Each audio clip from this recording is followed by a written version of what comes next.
welcome to yet another episode of the Behind the Frame series. And as most of you may know, and for some of you newcomers, in this episode, in this series rather, myself and the rest of the Wild Eye Guides go through some of our favorite images and run you through our entire editing process on Lightroom. We share our thoughts with you, a few of our tips and tricks, and hopefully throughout all of that, you guys can take something away from it. So with that being said, today I'm going to run you through one of probably my all-time favorite image that I've captured from the Masai Mara. And like I say, hopefully you guys will take something away from it. So with that being said, let's get stuck right in.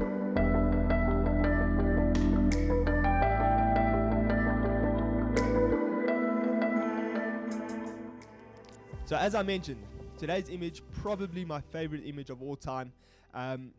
Coming right, it's in the Masai Mara, taken in the Masai Mara. What my guest and I, we just left camp. And suddenly this unbelievable scene fell into place right in front of us. And what happened here is these wildebeest came out of these bushes in the back here, and out of nowhere popped this lioness, and obviously trying to hunt the wildebeest. But with the sun rising in the background, it was simply just magical. So today, like I mentioned, going to run you through my editing process here, and hopefully you guys can take one or two things away from this. So let's get stuck right into it. So the first thing I'm going to run you guys through is my settings that I had for this image. Now, just to key or for a little bit of frame of reference, I was shooting in aperture priority when I took this image, and that means that I was controlling my aperture as well as my ISO. And the first thing that came to mind when this kind of scene just unfolded is we had to bump up our aperture. For some of you who may have noticed already, this beautiful lioness in the background, what I love so much about this image is it tells a really, really cool story. You know, this lioness, failed hunt, there goes her breakfast, African sun, I mean, so typical. Now, like I mentioned to you, the first thing I had to think about was our aperture for myself and my guest. And we had to bump that up. As you can see, I was shooting on 300, 2.8. And we had to bump this up first thing. And the reason being is when we look at this lioness in the background, you still get the profile of that lioness, which tells this whole picture, or the whole story rather. Whereas if that was on 2.8 and we had an extremely shallow depth of field, she might have just looked like a termite mound or something in the back, which would not have been ideal. So like I say, so aperture, we bumped that up to f.8 just to make sure we had a good depth of field, got that lioness in the background, got a profile at least so we can see what that is. Because I was shooting directly into the sunlight, my ISO could come down nicely to around 800, so that was all good. And then, like I mentioned, shooting in aperture priority, the camera then decided my shutter speed for me at 800. If I remember correctly, I was underexposing by about 2/3 in this image as well. And that was just to preserve these beautiful orange golden glows in the background here, as well as trying to keep some detail in my darks and my shadows on these wildebeest. So that's that. That is the crux of the image. Now, running you guys through my editing process. For those of you who may have seen some of my videos in the past, I like to run through a very simple workflow. And I've labeled that for myself as crop, or step 1 is crop, step 2 is doing global adjustments, and step 3, my local adjustments. Now, as we go through all of this, I'm going to show you exactly what I mean. So, step 1, very simple for us. I'm going to come in here, I'm going to crop this. Now, looking at this image, when I look at it already, very distracting, bright, contrasty area here. I want to try and bring all my focus right into this sort of circular motion that's coming in here. With that being said, let's see what we can do. Another thing that I look at here, you know, when I look at this image, everything's sort of happening in this kind of rectangle over here. So with that in mind, I'm going to go for a specific crop ratio, and I think a 16:9 will probably work quite nicely here.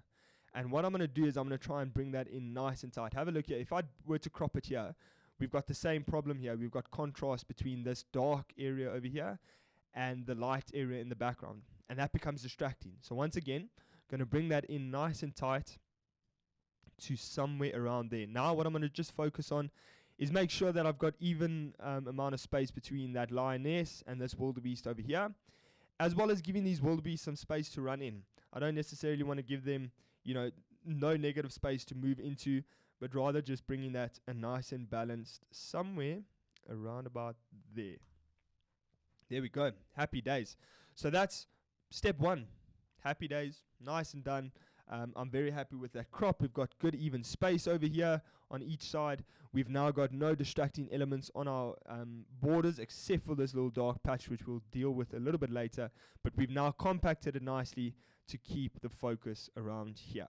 All right, so step one, happy. Step two, like I mentioned to you, that's now when we move on to our global adjustments. So global adjustments basically refers to all the edits we're going to apply. It's going to apply to the entire image, so not very specific. But it is still a great way for us to start bringing this image to life. So I usually like to start up here in my basic panel. The first thing I'm probably going to do here is I'm just going to touch up my exposure ever so slightly, just to bring it up, stretch out my histogram a little bit at the top there. The next thing I'm going to do is I'm going to come here to my blacks and my white shadows and highlights. I like to work from the bottom, so bottom up. So I'll go with my blacks. I'm going to bring those blacks down and just begin to create a bit of contrast. Keep your eye on the histogram. See how that starts to stretch out a little bit as well. And we're just going to try and get some punchiness in here for the time being. So literally here we've moved 5 sliders. If I hold in my backslash key for before and after, have a look now how we're starting to get punchiness. Contrast, the things that we want to try and focus on while we're doing this, the likes of contrast, sharpness, brightness, texture. Those are all the types of things that draw your viewer's eyes to your subject when you take an image, or especially when you edit an image. So I like to keep that in mind when I am editing. I want to make sure that my subject is winning in most of those categories in terms of brightness, sharpness, contrast, etc. So while we do edit, let's focus on that. Let's see where we can bring that to life. So already by just making that slight adjustment, we're getting some really nice brightness over here, contrast pumping in, and that is all good. The next thing I'm going to go for here is my clarity. Now clarity refers to, basically what clarity does is it adds some contrast into our edges. So I'm just going to go and do that. You'll see we've got beautiful backlighting here on some of these wildebeest, which I absolutely love, and throwing in some contrast on there. I'm going to go extreme here just to show you guys, but you see how we just punch in some contrast here. So obviously going to just bring that back to around about there, somewhere like that. I quite like that because we really add some contrast into those edges. We get those highlighted tufts puffing a bit there, and in general just very happy with what that does to the image.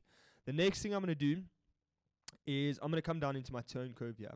Now once again, I spoke to you guys about contrast. That's something we need to focus on. The reason I like to add tone or contrast in our tone curve is this allows us to apply the contrast in these specific tones. So whether it's shadows, darks, lights, or highlights, as opposed to coming in the basic panel and this contrast slider here, this will add contrast across the entire image, and it's not as controlled as if we were to do it with our tone curve. So with that being said, like I mentioned, I'm going to go pop into the darks here, very, very subtle adjustment. And the next thing I'm going to do, I love the highlights in the background here. So let's see if we can bring those up and just get that to glow an extra little bit. So if I hold in my backslash key again, once again, have a look how we're just bringing it all to life. We're getting some good contrast. We're darkening our darks.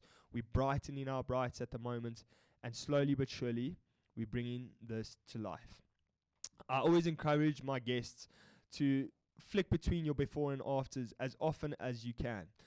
It's always good to keep track of, where you are going with your image. For me personally, I'm one to try and keep it as simple as possible and as relatable to what I saw out in the field as possible. For those of you who like to stretch it, absolutely go for it. But it's always a good thing to just keep an eye on what you are doing and as you go along. All right, so there we go. Contrast, I'm quite happy with what we've added at the moment. Detail, I'm going to come into my detail here, and I am now just going to add some sharpness where I can. The first thing I'm going to do is I'm going to go into my masking, and I'm going to hold in my option key. That's going to allow me to define the edges to Lightroom where the sharpening is going to be applied. So whenever you move this masking tab, everything that is white, that's where the adjustment is going to be applied. So in this case, it's the entire image, which isn't ideal. So rather, I'm going to hold in my option key, and I'm going to pull this all the way across. You see now how we start to define these edges for Lightroom. And everything now that is white, highlighted in white, that's where it's going to be applied. So I like it here because we've got that lioness in the background. All our wildebeest are outlined, and we can actually stretch it a little bit more just to remove some of the grass in and around them. So somewhere around there, I let go of that now. And like I mentioned, now when we add sharpening, it's going to be applied specifically to those edges. I'm also going to add a touch of radius, a touch of detail, and get it somewhere there. And that is that. The last little thing, so this is a very typical sort of sunset. In fact, it was a sunrise, but a very typical sunset, sunrise scene. And in that case, a little trick that I want to point out to you guys here is if ever you want to just bump up that orange oomph or yellow tinge, whatever it is you got from that sunrise or sunset, a great way to come and do that is here in your color grading. So for example, let's say with these highlights coming in the background here, if I did want to punch in, I think in this case, I'm quite happy with my color tones at the moment. I don't want to overdo it. I think it's just before we start stretching the idea of pushing it too much. But let's say, for example, I wanted to you can come down here into your color grading. You can click on these 3 circles over here. This now brings you to this, where you've got your midtones, shadows, and highlights. This now allows you to go and add specific color tones into the tones you're talking about. So for example, I'm going very extreme here, but let's say we wanted to add some blues into our shadows.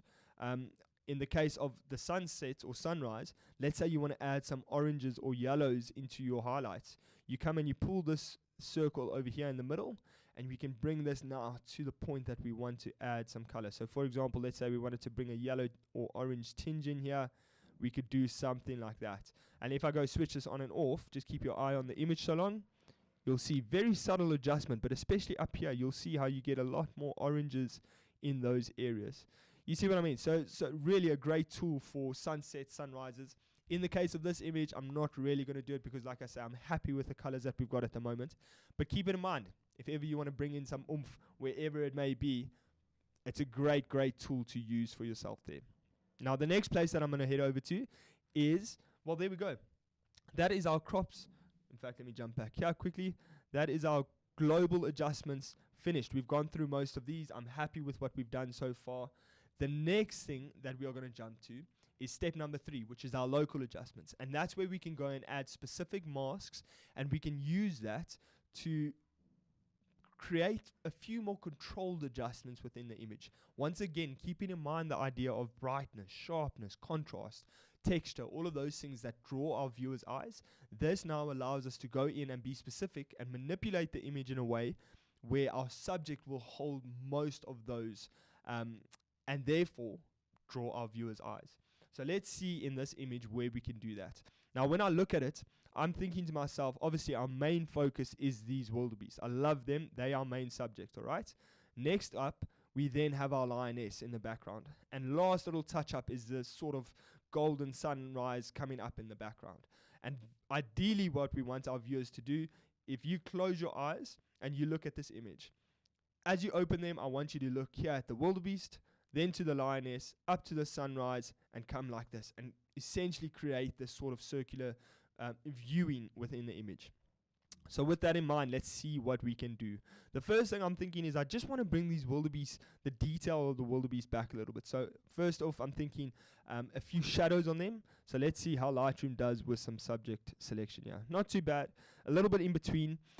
So I'm just going to go and subtract that a little bit quickly with the brush over here, and sort of brush in between. If I zoom in a little bit over here, there we go.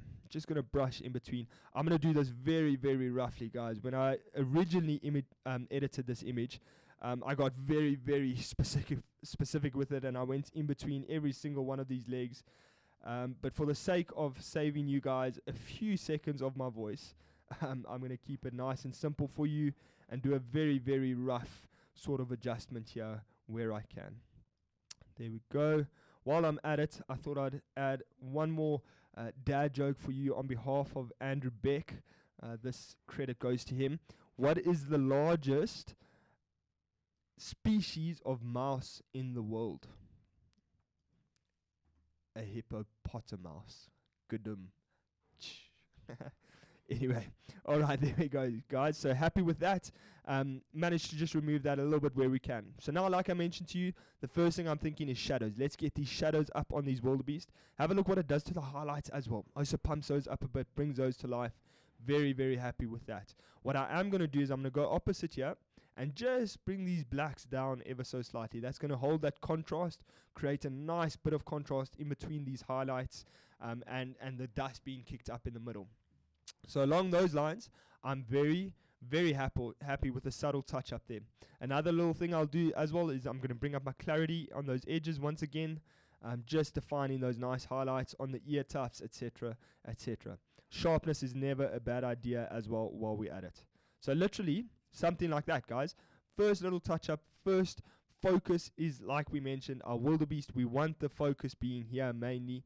The next thing we're going to shift to is our lioness. Now, a great little tool I like to use often is my object selection. So I'm going to zoom in nice and tight here to this lioness. Let's go in a little bit tighter than that. There we go. Zoom in nice and tight to my lioness. I'm just going to go and draw over her very roughly. And what this does then, Lightroom picks this up and should select her quite decently. We can go and remove that a little bit in between her legs there. Nice and small. Make our brush a little bit smaller in between her legs. Something like that. All right. There we go. Now, when I look at that lioness in the background, sorry, let me just click on that again. When I look at that lioness in the background, she's there. I can see her. But I just want to create a bit more contrast over here. We've got the tools with us in this image in terms of these highlights around the back here. So have a look here. If we go, and for example, let's just bring our exposure down. I'm going to go extreme once again to show you. All of a sudden you see now, there's a contrast. That's what we want. So of course we are going to definitely bring that back to somewhere around about there. Let's see if we bring our blacks down as well. Once again, we're focusing on contrast. So dark against light. Something like that. Literally, keep your eye on that lioness. I'm going to go and switch this on and off for us. Keep your eye on that lioness. Have a look how we've created a bit more contrast in the background there. Very happy with that. At the same time, you can see how we've brought the highlights to life here in between these wildebeest. And so far, it's exactly what we want. We're creating contrast, we're creating sharpness, we're creating dark areas and bright areas. And this is now all starting to work towards what we want. The last little thing I'm thinking, guys, is I mentioned to you earlier, this dark patch here is a little bit distracting for me. So what I'm going to do is I'm going to try and create something that pushes our viewers' eyes back to our wildebeest away from this area. So let's go and try it like this. I'm going to create a new mask. I'm going to go to a radial gradient, and I'm going to draw a nice big one for us over here, something like that. Okay, I'm then going to bring this down here. I'm going to turn the angle ever so slightly and bring it down now. I don't necessarily want to touch in my wildebeest, but I think somewhere like there just now covers the distance. Remember, everything in red, that's where the edit's going to be applied. So now that we've covering all of this distance, what I'm going to do is have a look here. We're going to go and bring this exposure down ever so slightly. And, in fact, I'm going to bring it back slightly back. And let's see if we can move it up a little bit. Now have a look here. If we turn this on and off, have a look down at the bottom there. See how you just kind of pushing your viewers away from this corner, this distracting element here, straight back to where we want them to be looking. We could even go and do the same thing up here. Let's see if we add a small one up there, another radial gradient. Going to add it around about here. Move it into this corner over here. And then same thing, let's go with our blacks. Let's just bring the blacks down ever so slightly. And what I'm going to do now is, this is pretty much it. I'm pretty much happy now with the local adjustments we've done here. But keep your eye on the image. I'm going to hold in my backslash key and do the before and after and have a look at the push and pull factor. Ideally, we haven't looked at it now. Ideally, what we want this pushing our viewers' eyes here. We want the contrast over here pulling our viewers' eyes. And let's see what that does. So holding in my backslash key to see before and after. Have a look at that inverting. It's almost like it flips it inside out.